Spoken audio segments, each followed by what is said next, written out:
Hello, everyone, and welcome to the ARISC virtual workshop series, Research Resources Workshop for Research in the South Caucasus. Today's session is focusing on Armenia. My name is Cassandra Cox. I'm a graduating master's student at Central European University and a co-organizer for this workshop.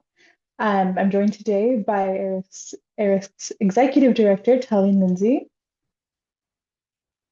And we are delighted to have you here today. Thank you all so much for coming. This workshop series is part of the many events that we have this year, celebrating ARISC's 20th anniversary. ARISC is a nonprofit organization in the United States, and our mission is to promote and encourage American research in the region and to foster intellectual inquiry across borders within the South Caucasus, as well as between the South Caucasus and its neighbors. Funding for today's workshop is provided by the U.S. Department of State's Bureau of Educational and Cultural Affairs through a grant to the Council of American Overseas Research Centers. A group of ARISC members have been working together to develop this series, and our goal is for the librarians and researchers we have on this panel to give information on the library collections, as well as resources, archival sources, and digital sources that are pertinent to scholars studying in Armenia. We will have time for questions and answers at the end. Please send all of your questions via direct message to Houri Berberian, our wonderful moderator. If you send them somewhere else, they may not be seen and may not be answered. We also have closed captioning turned on. These are automatically generated, and so they may have some flaws. So to begin, I would like to introduce our moderator, Dr. Houri Berberian. She is the Chancellor's Professor of History, holding Meghrouni Family Presidential Chair in Armenian Studies, and serves as a director of the Center for Armenian Studies at the University of California at Irvine. Her research interests include revolutionary movements, women and gender, and issues of identity and diaspora. In addition to numerous articles and book chapters, her published works include the co-edited volume, Reflections of Armenian Identity in History and Historiography, and two solo-authored monographs, Armenian and the Iranian Constitutional Revolution of 1905 to 1911, Love for Freedom Has No Fatherland, and Roving Revolutionaries, Armenians and the Connected Revolutions in the Russian, Iranian, and Ottoman Worlds. Roving Revolutionaries was the co-recipient of the Dr. Sona Aronian Book Prize for Excellence in Armenian Studies and the Dermukhian Society for Armenian Studies Outstanding Book Award in 2019. And it was shortlisted for the Central Eurasian Studies Society Book Award in History and Humanities. Her most recent book is The Armenian Woman, Minotaurian Agency in the Making of Iranian Modernity, 1860 to 1979, co-authored with Tallene Grigor, which is the recipient of the Choice Outstanding Academic title and the Western Association of Women's Historians Barbara Penny-Canner Award. Dr. Berberian, the floor is yours. Thank you very much, Cassandra. Thank you, Tallene, as well. Thank you to ARISC for organizing this panel and for our two panelists here, which I will introduce one right after another. And then Dr. Pendse will be the first to speak and followed by Dr. Ghoogasian. So Dr. Liladhar Pendse is the librarian for Slavic, East European, Eurasian, Caribbean, Latin American, and Latinx Studies at University of California, Berkeley. A multilingual scholar with expertise spanning global area studies, archives, and collection developments.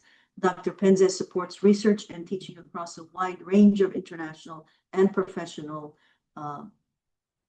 wide range of international and interdisciplinary fields. His academic and professional work focuses on transnational identities, diaspora studies, archival preservation, and the history of print culture, with particular interests in Armenian, Azerbaijani, Latin American, and Indo-Portuguese studies. Prior to joining UC Berkeley, he held librarian positions at UCLA and Princeton University. Thank you for joining us, Dr. Pendse. And Dr. Ghoogasian, Aram Ghoogasian, is a postdoctoral scholar in history at UCLA. His current book project is a history of Armenian print and reading culture in the 19th century. His work covers such topics as West Asian book history, the history of childhood literacy, Armeno-Turkish cultural production, and Soviet Armenian cinema. His articles have appeared in Kritika, Middle Eastern Literatures, the Journal of the Ottoman and Turkish Studies Association, and Etudes Arméniennes Contemporaines. Maybe I can convince Dr. Ghoogasian to also consider JSAS as a co-editor. He received his PhD from Princeton University. Thank you both for being here. Welcome, Dr. Pendse. The virtual floor is yours. Thank you so much for this kind introduction, Professor Berberian. I wanted to thank both Cassandra and Tallinn for being so persistent and kind to me, and of course, ARISC for organizing this webinar. Topic of my presentation is a very small presentation on Armenian digital primary sources. I'll be focusing on repositories that are easily accessible and remotely accessible to researchers worldwide. Usually, we used to think of a book of Ranganathan's law, where one book per person, don't save users' time, but because of the digitization of these manuscripts and books, they can be used by multiple users at the same time. So let's start with my presentation. I will share it with you. Okay, so why the importance of digital heritage? And this is not like preaching to the choir. Digital heritage is acquiring more and more importance as time passes. I will focus on it. It serves as a critical functions, right? First, preservation. It safeguards fragile manuscripts that have survived millennia. As you know, sometimes today I was dealing with somebody in the Bancroft Library here on the campus, and they were studying Thai manuscripts, the palm leaves one, and they were stuck together. And the question they asked me, have they been digitized? I said, no, we are in the process of doing that. So basically, it's for protecting the fragile manuscripts. Secondly, accessibility. It removes the physical barriers for a global diaspora. For example, some people cannot travel, let's say, to Iran, to the National Library of Iran, to look at the manuscripts. But if they have been digitized, then they could use them, provided internet infrastructure is still intact. Third, integration. It allows us to use large-scale corpora of digital humanities research. And finally, education. It provides verified, authentic data for the next generation of scholars. So I will start with the basics. The National Library of Armenia, infrastructure for print heritage. The NLA is the backbone of Armenia's printed heritage. To the Pan-Armenian Digital Library, there is a website address, arar.si.am. Researchers can access hundreds of thousands of items, including historic newspapers, books, and academic journals. And here is the reading room of the Armenian National Library. There are audio files. For example, for my research, I use Armenian periodicals and newspapers database called tert.nla.am, which has digital copies of, let me say, Ottoman era Armenian newspapers and other, even the Indian newspapers in Armenian. Second, the next slide is about Maternadaran or IARM index. While Maternadaran is a physical heart of Armenian paleography, its digital reach is global. The Index of Armenian Manuscripts is a centralized portal indexing over 2,500 digitized manuscripts, and number keeps on increasing from more than 40 international libraries, utilizing IIIF viewers for high-quality remote study. Okay. DigiLib is hosted by American University of Armenia. It is unique because it moves beyond simple PDFs. It offers OCR processed, searchable text of classical works from the 4th to 18th centuries, including works of Moses Khorenatsi and Grigor Narekatsi. So you can see from the slide, it's fully searchable and it's OCR'd. That's a big advantage. Of course, there are artifacts when you do OCR, but still they can be overcome, and it does our research very easier than just having the images and looking through the images.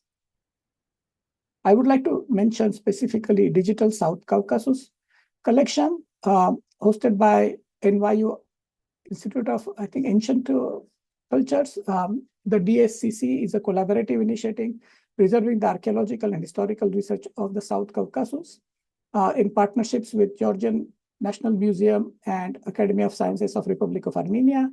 We can have access to the over 40,000 pages of rare scholarly research.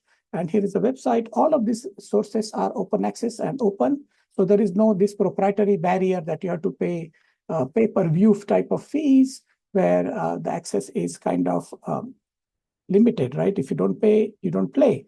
Many big packagers of the data these days, charge exorbitant amount of money. But all of these resources which I'm mentioning are open to researchers it's open access, basically. Then I would bring to your attention Ushmadian social history. It's about reconstructing Ottoman life. More than that, it's a unique Armenian. For those who are researching life before the genocide, Ushmadian is an invaluable open archive. It reconstructs Armenian life in the Ottoman Empire through micro-histories, family photographs, traditional music, and oral accounts of village life. Okay.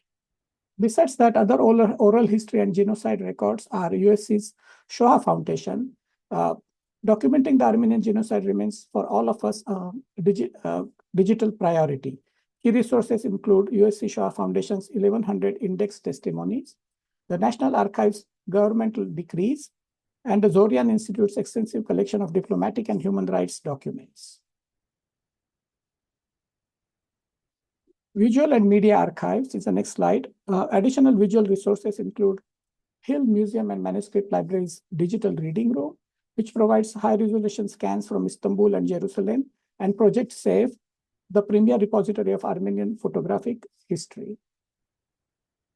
You see here the landing page, and they have been indexed under Eastern Christian manuscripts, and you can search those by country or the library from where they come. In some cases, the scans have been done using microfilms, so one has to be aware of that also. So I will talk about global Armenian collections. Library of Congress, Manuscripts and Rare Maps has digital collections where they have Armenian manuscripts. British Library, classical manuscripts, digitized manuscripts. BNF, France, Bibliothèque Nationale of France in Paris. Gallica is their database where you can have newspapers and treatises. And Hathi Trust. OCR books, over 20,000 plus items, which can be accessed globally.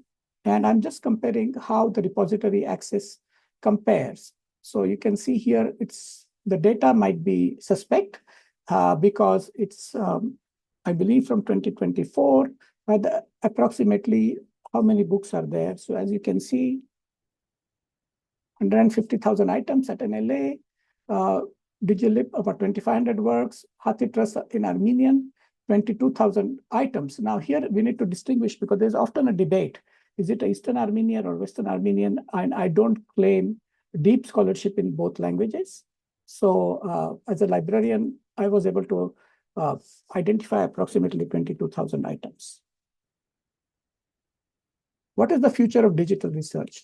I believe that the digital research's next frontier is multimodal digital humanities, where we can use or leverage existing or developing artificial intelligence capacities and OCR to turn these static images of ancient manuscripts in machine-readable, globally searchable database. If you have any questions, I think we will entertain them at the end of these presentations. And thank you for your time and attention. And I have just put some of the resources. I also want to give mention to Karo Minassian collection of digitized manuscripts at UCLA, where I started my studies. So, and these are the image sources. So there are no suspects. All the images are documented. You're supposed to cite as we write. And that's the end of my presentation. Thank you so much for your attention. Thank you very much, Dr. Pendse. Dr. Ghoogasian, would you like to go next, please? Sure. Let me share my screen. Okay. So Dr. Pendse already talked a lot about the various digital resources. I'll be going over some as well, but mostly I'll be talking about on-site work in Yerevan. I also won't be using my whole time, so we have more time for questions, and maybe if you want to use the chat function to add your own 2 cents or fill in gaps that we might not have covered. Before that, though, I want to give a little bit of additional information on the sort of things I work on, because these, of course, shape the sites where I work and how I experience those sites. So Dr. Berberian already introduced me a bit, but I work on things, or at least what I've worked on in the archives in Yerevan, things like the history of childhood literacy, vernacularization, history of literature, and printing and publishing, mostly in the 19th century. So that's mostly what I look at. I have done a side project on 20th century cinema, uh, but that was on a very specific film, so I don't have broad experience with sort of Soviet era archives in Yerevan yet, or with cinematic archives, but I will be mentioning some of them. Another important biographical detail is that I have worked in these places for a relatively long period of time. I'd say roughly 12 months or so over a period of 3 years from 2022 to 2024. I have not been back in the last 2 years, so if anyone here has been there recently and notices anything has changed, please do mention in the chat. But I think from what I've heard, it's remained fairly consistent, so I think everything I talk about will be relevant and still relevant. Another thing on the sites I'll be talking about, so I've worked in all these sites I'll be mentioning. There are 5 of them: the National Library of Armenia, the Fundamental Scientific Library, the Moderator, the National Archives, and the Museum of Literature and Art. But before going through those one by one, I want to make a brief comment about access generally, especially if some of you have had experience working in Georgia and Azerbaijan. I will say that access in Armenia is not really an issue, especially compared to the other 2 countries in the South Caucasus. There are no research visas. Everything is done at these libraries and archives themselves. It's all fairly boilerplate. Fill out forms and you're granted access usually the day of. So there's no complicated bureaucratic hoops that I've had to experience, at least. The only thing was once the National Archive asked for a signed letter from my institution, basically verifying who I am and why I need to use the archive. But even that's inconsistent. I've gone many times. I was asked once and never again. One more thing about access that's important to consider, especially if you come from non-Armenian studies fields, let's say if you're looking for an alternative place to work, an alternative to Russia, given the political situation, is that I would say Armenian and Russian, or at least one of them, is basically essential to do work at these sites. You might be able to get away with only a reading knowledge of the languages and maybe tough it through communicating with staff, but Armenian and Russian will be just fine. Having both is ideal though, because catalog entries for a lot of these places may be in one language, and maybe using one language to describe documents in another. So, for example, a Russian language catalog entry may be describing an Armenian document and vice versa. I've experienced this a few times. Usually it's not the case, but it does happen. So let's get to the actual sites themselves. First is the National Library of Armenia, which, as you could imagine, is the largest in the country. It houses more than 6 million items in its main collection. We already spoke about this briefly, but what's really great about this library, and I think they really deserve praise for this, is that they embarked on this really large-scale digitization project about 14 years ago in 2012. And by their own count, in a decade's time, they had uploaded 12 million pages of books and periodicals. It's really a great resource, and I think they excel at this, not only for an Armenian institution, but for institutions broadly. It really makes researching a lot easier, especially for someone like me who started work on my dissertation during the pandemic, and it really sort of saved my project. So these materials are available for free online. They're accessible by anyone, anywhere, anytime, no login required. I will get to those in a moment. But first, I want to talk about how you get books in person. So the way it works is you register in person at the National Library, you'll get your login information, and then you use that login information to order books through the Union Catalog of Armenian Libraries, which, as you can tell from the title, is a mostly comprehensive catalog for libraries throughout Armenia, and you could have the books sent to the National Library if they don't have them on hand, which they usually do. One wrinkle, though, is that when you want to order a periodical that's not digitized, you need to search the card catalog on the first floor and fill it out on a slip of paper. That is very old school. Periodicals cannot be ordered through this website. But as I'll say in a second, most periodicals have been digitized, so that usually is not a problem. Another good thing about the National Library is that they're very efficient. Most orders are going to be fulfilled in a couple of hours, so you don't have to wait for the next day like you do at most of these institutions. Now, another thing is, like most national libraries, it's not a circulating library. You can't take these books home with you, but you can't even take them out of the room. You have to read them in a specific reading room. And unfortunately, this is not that room. The actual room is a much more cramped one, more stuffy and not as beautiful as this one. Another thing about that room, it's in this hallway, is Technically, this handsome sign from the Soviet period doesn't say you can't smoke. It says it's more about disposing cigarette butts. But I don't think you could smoke. So if you really need to smoke, maybe just go outside. I don't think it's done anymore. In any case, the online resources. When you use online resources, of course, you could smoke all you want. So we have this website, Haygirk Armenian Book, and it's what it sounds like. This is one of the major digital libraries for the National Library. It's mostly a catalog, so not everything on here is going to be digitized, but we'll have convenient links to PDFs. Now, I could swear that this used to have more digitized books than it did before. If memory serves, I've gone back to books I've read before on it, and they're gone. The entry is there, but the PDF is gone. So maybe they're migrating to some of the resources that Dr. Pendse talked about. I'm not sure. Sometimes you might have to look at the MARC record view to find the link to the PDF. And this happened after they redesigned the website.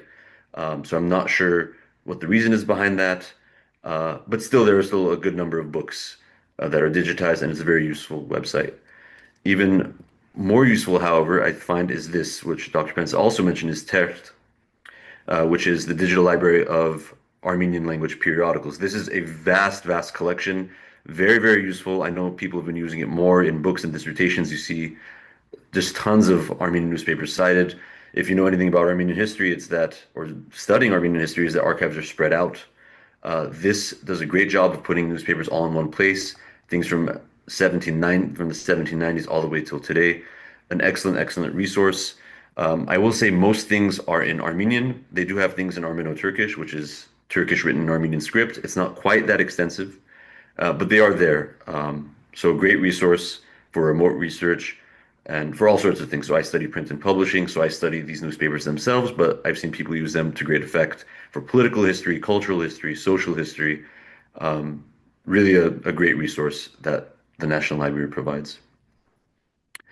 I should have also mentioned for books that you read physically at the library, is that there's photocopying available. I think it's about 3 cents American per page. The price for digital scans varies depending on type, size, format, and resolution. But there are limits to digital scanning. So I think the limit is one complete chapter or excerpts not exceeding 10% of a whole book. So newspapers, maps, and other materials also can't be photocopied or scanned. So that's something to keep in mind. And as a recurring theme in what I'll be talking about today is that a lot of these institutions aren't great for quick trips, which is, say, popping in, scanning a bunch of things, ordering a bunch of things, and taking them home for various reasons, and I'll get to that. But in this case, it's not the price necessarily, but the restriction on copying. So if any of you have worked in, let's say, the Ottoman archives in Istanbul, that's a place where it's so cheap, you can pop in, you don't need more than a couple of days, just purchase en masse and take them home and read at your leisure. Armenia that's not really the case in general. So this was the library I'll speak about for the shortest period of time. It is the Fundamental Scientific Library of the National Academy of Sciences of the Republic of Armenia, a mouthful if there ever was one. But the way I use this library, at least, is sort of as an alternative to the National Library. Essentially, the way I have used it is the same as the National Library. You use the same union catalog, but instead of ordering a book to the National Library, have it ordered here. And the reason I do that is because it's a lot more comfortable. This sounds kind of trivial, but it matters over long periods of time. I've never seen the reading room this full, as you see in the picture. It's usually just me and maybe 2 others, max. And it's not too far from the National Library either. So if you get sick of that room, and again, I don't have a photo of that room in the National Library, but it is very cramped. It's used by college students from all around, so it does get busy and the airflow is not great. But this one is a quite pleasant place to work. You also have reference books all around, which is useful, especially if you need dictionaries and things like that. So I would say that you should consider studying here as well, if the National Library, if you find it a bit uncomfortable for actually reading the books. Now a much more famous institution, which is the Moderator, or the Institute of Ancient Manuscripts. Some of you have probably heard of this place, even if you haven't worked at it, because it is a major tourist attraction in Yerevan and a major symbol of the city. So it's mainly known as a museum of manuscripts. It boasts a collection of about, I think, 20,000, mostly Armenian manuscripts, but in other languages as well. The core of the original collection was previously owned by the Armenian Church and housed the Echmiadzin, before this collection was eventually nationalized in the Soviet period and moved to Yerevan. Then the Moderator was founded in 1959, so that's where these manuscripts found their final home, and they've been there since. Now, aside from manuscripts, the Moderator holds rare printed books and hundreds of thousands of archival documents, including most prominently those related to the Catholicosate of Etchmiadzin. Now, if you're studying there as a scholar, you're not going to be in this museum, but in the new building to the back, which opened in 2011. And here it is relative to the museum. You see it in the back there. You go in through the side, which is much less elegant, but it's nevertheless a nice place to study. This is the reading room where you'll be doing your work if you decide to visit. So if you're more interested in archival holdings, you'll have to peruse catalogs that are shelved in a cabinet in this reading hall. You have to ask the staff for an index. There isn't an index publicly available either online, or you just have to ask it. It's a few pieces of paper stapled together, but it'll make it a lot easier than looking through these large catalogs. Then once you figure out what you want to order, again, it's a bit old school. You fill out slips of paper, hand them in. When your order is fulfilled, then you get to view them on the digital copies on desktop computers in this reading hall. There used to be a website sort of halfway through when I was first studying at the Moderator. There was a website where you could check the status of your order. It then went offline and it was only available in person on this big screen in person, which is not very convenient because you might find yourself walking all the way to the library and realizing it is not ready for you. You could call and ask. That might help. You might not get the answer you're looking for, but it is better than risking the disappointment of walking all the way there and seeing that it is not ready. So versus the other libraries and archives I talk about, usually there is a definite period of time you could count on for getting your documents, whether a few hours or one business day. But the Moderator varies. So I've had it where archival documents are ready within a day. Sometimes it's taken 2 weeks. I know some people who have gone, for example, for a 2-week trip, ordered some manuscript or a document at the beginning and did not get it in time. So I would say if you're visiting multiple sites in Yerevan, definitely do the Moderator first. Order what you can, just in case time is a problem for you. Now, there are online resources. Like I said, the archival catalogs and the index is not available online. It's only in this room. But there is an 11-volume manuscript catalog available online. These are also in print, but they've been scanned as PDFs and posted on the Moderator website. And the latest volume just came out in 2024, so it's very much in process. Very useful. So it's good to look at those before you ever arrive in Armenia. So again, to expedite the process in case digitization takes a long time. Another resource you should know about that I have never used is that they will digitize documents and manuscripts for you remotely. You could order through the website, but this is prohibitively expensive. And I really mean that because a high quality scan of a single page costs more than $20 US, which is really not feasible for any kind of large scale research. You could buy miniatures, I think, for roughly $6 US. If you're only interested in text, that'll be less than $1 per page. But again, this is not really feasible for a large scale project where you need to be consuming large amounts of text and images. So just to keep in mind, and again, I have not used this, so I cannot speak to its reliability, but just know that it is very expensive. And unless you have some kind of secret source of funding that we don't have access to, some massive fund, it's not really the best way to study at the Moderator. It's best to do on-site work. Now let's move on to the National Archives of Armenia. The archives were founded in 1923, right at the beginning of the Soviet period. This is the main building in Yerevan, but it's joined by regional branches located in cities throughout the country. Now, this main building in the capital houses more than 2,000 collections containing documents from the Tsarist, First Republic, Soviet, and Third Republican periods. You will find things from outside of the Caucasus. You will find even some things related to the Ottoman Empire, but that's not really the bread and butter of this institution. It's mostly Caucasian Armenia that it deals with, but again, worth taking a look, even if that's not your area of expertise. Now, like the other places, these catalogs are in person only. You'll have to ask for them one by one. You can't just take them off the shelves either, like you can at the Moderator. You have to ask for them, I think, 5 at a time, which could be cumbersome sometimes, but usually they're, I won't say happy to help you, but they will help you. Now, there is a new website, new-ish, it's been in progress for a while, where you could look up the list of fonds, not the catalogs, but the 2,000 collections I mentioned. These are searchable now. I do find it sort of, it's not quite user-friendly. Again, it's in progress. The old system was just a very bare bones list, which was very straightforward. This one is searchable. You can search by date, by word, and things like that. But again, it might take some work to go through these. Another thing is that it seems, I mean, I know they're trying to digitize actual documents, and it seems like the website is primed for that, but usually, at least for the documents I've tried to access, is that the string of links leads to a dead end. So that probably means they're not been uploaded yet, but I've almost never actually come across a digital document on this site. Some people said they have. Some of my colleagues have said they have. They work on different periods, but something to keep in mind. Hopefully that'll get done eventually.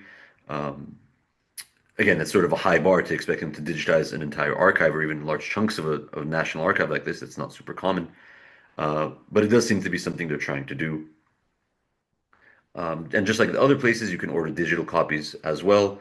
There are certain limitations, of course. Prices vary based on date, based on type of document.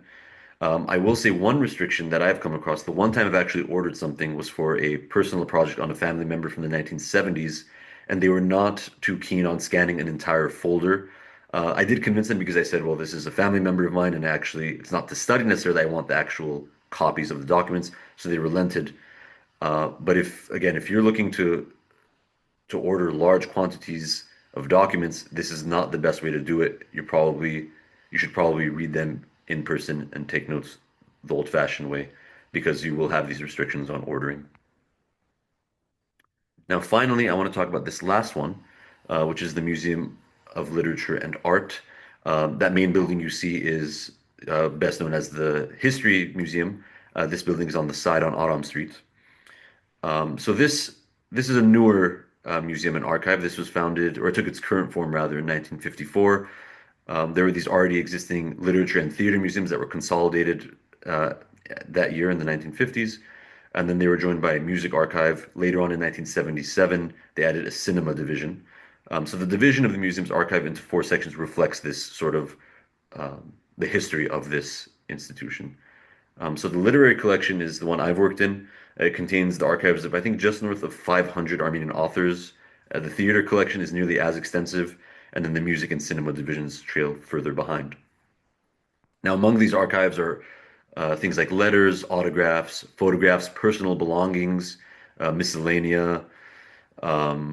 You'll get things, what I find fascinating for my own work at least, is you'll find some authors' personal collections of books, and you could find their annotations in this. So, for example, for those who are familiar with Mikhail Nalbandian, his copy of Verkayastani, an early Armenian novel by Khachadur Abovyan, is in this archive, and you could check it out and look at his annotations, which I find fascinating and also useful for my work. Now, a bit on the process. So the list of collections can be found online, thankfully. You see, this is the literary collection. You see on the left the theatrical, musical, and cinema collections. So you can see what they've got.